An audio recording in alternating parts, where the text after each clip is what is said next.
G'day you mob, Pete here, and this is another episode of Aussie English, the number one place for anyone and everyone wanting to learn Australian English. So today I have a Goss episode for you where I sit down with my old man, my father, Ian Smissen, and we talk about the week's news, whether locally down under here in Australia or non-locally overseas in other parts of the world. Okay, and we sometimes also talk about whatever comes to mind, right? If we can think of something interesting to share with you guys related to us or Australia, we also talk about that in the Goss.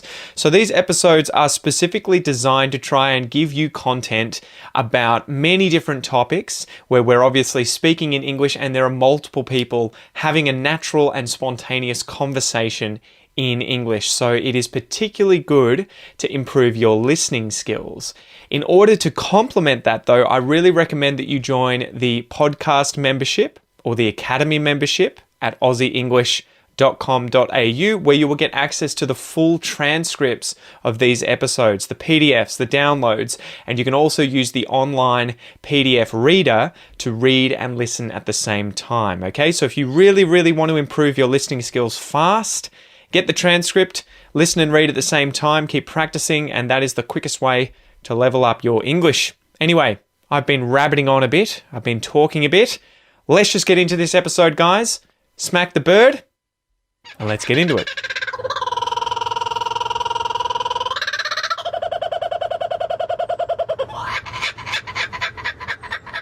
What's going on, Dad? How are you Hey, going? Pete. What's the goss?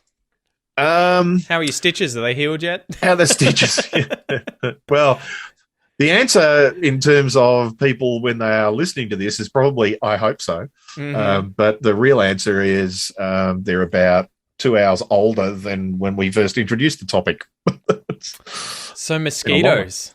Mosquitoes. What have we got? We got mosquitoes, snowshoe hares, and We've got heaps of stuff, but we can do the mosquitoes one because I've got a... do mozzies. Yeah, mozzies. It's funny. It's one of those words in English that comes from Portuguese, mosquito. Yes, it comes from the Mosquito Coast down in what was a Portuguese colony, now part of South Africa. Originally, I think that was where the word got transferred into English from. But That's the first place that someone was like, man, these bugs are fucking these annoying. what are they called? Mosquitoes. This is the place, we'll just name them after the place.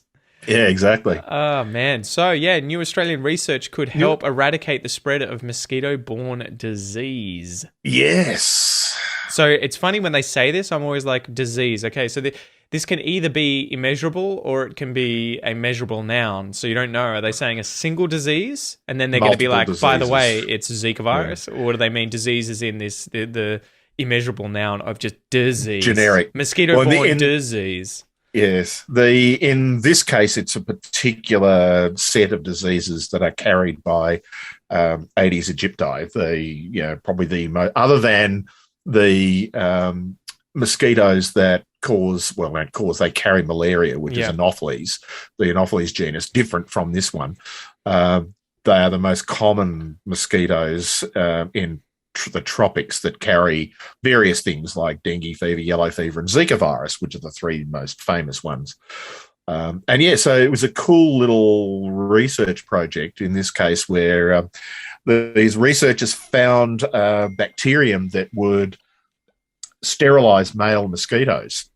And so they infected 1 million male mosquitoes and let them out in the wild. And within a year, they had full eradication in those areas of mosquitoes because mosquitoes live a few days. Yeah. They hang out, mate, lay eggs. And it's only the females that bite you. The females are the ones that need to load up on blood because they use it to grow produce their eggs. Yeah, so I looked this up and it is the Wolbachia bacterium that they're using, and it does it through cytoplasmic incompatibility. I was like, because I hate when these articles introduce this. They're like, yeah, we just use this bacterium to make these male mosquitoes infertile. And you're like, how? How do they do that? How? Yeah, Tell but me they're how. never going to go into the science, are they? Well, it's a 200-word article in Australian Geographic. Yes. But it's here. Cytoplasmic incompatibility, CI, is a phenomenon that results in sperm and eggs being unable to form viable offspring. The effect arises from changes in the gamete cells, so the sperm or the eggs, caused by intracellular parasites like Wolbachia, which infect a wide range of insect species.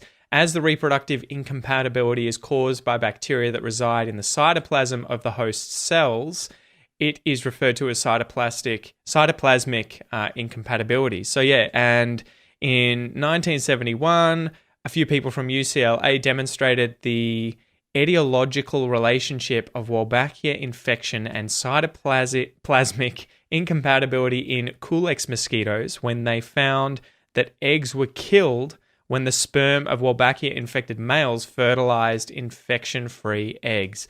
So that's how they've effectively given this bacteria, they've infected these mosquitoes with this bacteria that gets into the cytoplasm, which is the liquid that is inside of each cell.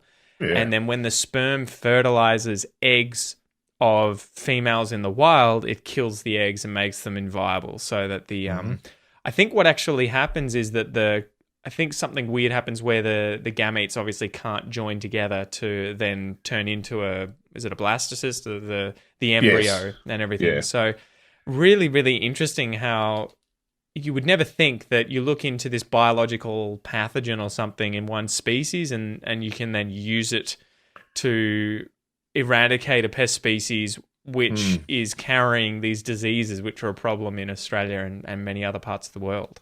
Yeah, exactly. So, so it was just a really interesting story that's come up, and looking at, in the specific case, if this may well help cure the world rather than individuals of some of those tropical diseases. The more interesting thing is going to be, is it translatable over to other mosquito genera, the Anopheles one, because malaria is, I think it is still the world's biggest killer. More people die of malaria than anything else. Well, that was what I was going to get onto. But to finish this bit up, over 40% of humans suffer from mosquito-spread diseases. So it's an opportunity for Australia to develop environmentally friendly mosquito control tools to tackle current and future mosquito incursions. This is Dr. Larry Marshall, who I think had something to do with running this study. So by working with Australian and international partners, we can tackle two of Australia's greatest challenges at once, health and security, with breakthrough research translated into effective global export solutions. CSIRO is leveraging great Australian science to create new technologies to make this approach more cost-effective and suitable for climates of less developed countries that suffer most from mosquito-borne diseases, strengthening and protecting our region.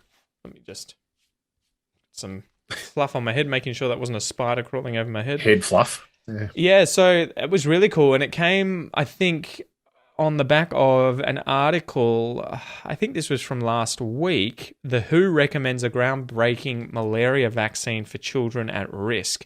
So a recent vaccine has come out and is being used in sub-Saharan Africa, and they're using it to hopefully immunize children against malaria. Now, what's malaria again as a sort of biological? It's a what's it called again? Plasmoid or I've forgotten the name of it. It's not a bacteria. It's not a virus. It's a different kind of single-celled organism. That gets in and screws up your blood cells effectively. And so I think it's the first version of a vaccine that's targeting something that Plasmodium. Plasmodium. It's the first vaccine targeting a Plasmodium.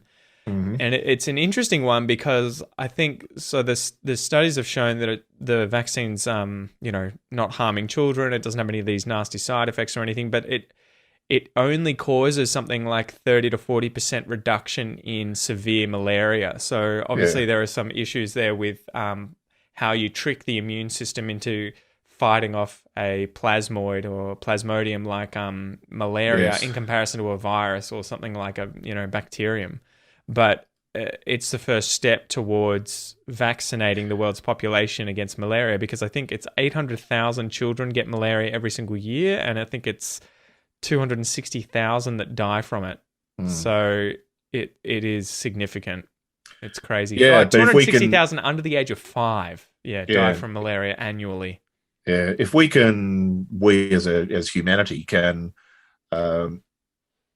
deal with the mosquitoes, which are the vectors, the carriers of the plasmodium in this case, then that's a much easier solution. It's a much cheaper and long-term solution than having to continually vaccinate people. Yes. And in the end, vaccinations are, by their very nature, because they're just stimulating the natural immune system in our body, they need to be, we have to keep working on them to keep ahead of the evolution of the problem organism. So, whereas if we can just say, well, we can just effectively sterilize mosquitoes, and once they've all gone, they've gone, then that's a better solution. You just have to hope that you're not knocking something out of the ecological food chain that has unforeseen effects, right? Because you may find out that, okay, mosquitoes are a serious problem for humans, but they're actually a benefit to humans indirectly because all these other animals feed on them. A particular species of fish feeds on them, and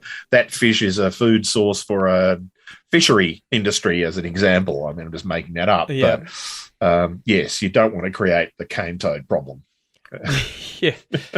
Though, I can imagine that any negative side effects, especially of knocking out mosquito that takes out malaria, that is responsible for 250,000 children dying in Africa under the age of 5 every year. And that's just Africa. That's and worldwide, malaria is a problem through the tropics. Well, malaria used to be a problem in Australia, and it disappeared in the 1940s or 50s, I think. So I was terrified of it when we were going into the forests of Sulawesi in Indonesia, because I was just like, Jesus, mosquitoes everywhere here. Like, I'm sure we're going to get something. And you hear horror stories. I think one of the guys that were doing some work with there had 4 different kinds of malaria, something crazy. He was like, I've had malaria multiple times. And they're the different kinds, like the hemorrhagic, the fever, the one where you crap blue. He was just like, I've collected them all like Pokemon cards because he did so much work around the tropics. Yeah, well, your uncle has, my sister's husband, he has malaria. And once you've got it, you've got it. You don't get rid of the plasmodium. It just sits in your body, and eventually if you get some, it can recur. It's kind of like HIV, right? Where it sort of hides in a certain area, right? And then you can have these bouts where it comes back out. And if your immune system gets knocked off by some other disease for a while, then it'll, we'll stop fighting that one, so we're fighting this one over here. And all of a sudden the plasmodium goes, let's get out there and reproduce. Well, and that's it. So we don't have malaria in Australia because we don't have those mosquitoes. But and we got rid of them. We used to have malaria in Australia, far north Queensland. Oh, really? I didn't know that. Until the 1940s or 50s, I think, and I'm not sure how. I suspect, given the timing of it, DDT. It was probably Americans during the Second World War would go, we're not getting bloody malaria here. Yeah. We're going deforestation or something to get rid of mosquitoes. But I actually, it's a little research project that I should do, is to go, how did malaria get out of Australia? And I wouldn't have been common. That's crazy. Far north Queensland. Too funny. All right. Well, that's probably enough for this episode, guys. Thanks for listening, and we will see you in the next one. Buzz off. Yeah. Bzz, bzz. Alrighty, you mob. Thank you so much for listening to or watching this episode of The Goss. If you would like to watch the video, if you're currently listening to it and not watching it, you can do so on the Aussie English channel on YouTube. You'll be able to subscribe to that. Just search Aussie English on YouTube. And if you're watching this and not listening to it, you can check this episode out also on the Aussie English podcast, which you can find via my free Aussie English podcast application on both Android and iPhone. You can download that for free, or you can find it via any other good podcast app that you've got on your phone. Spotify, podcasts from iTunes, Stitcher, whatever it is. I'm your host, Pete. Thank you so much for joining me. I hope you have a ripper of a day, and I will see you next time. Peace!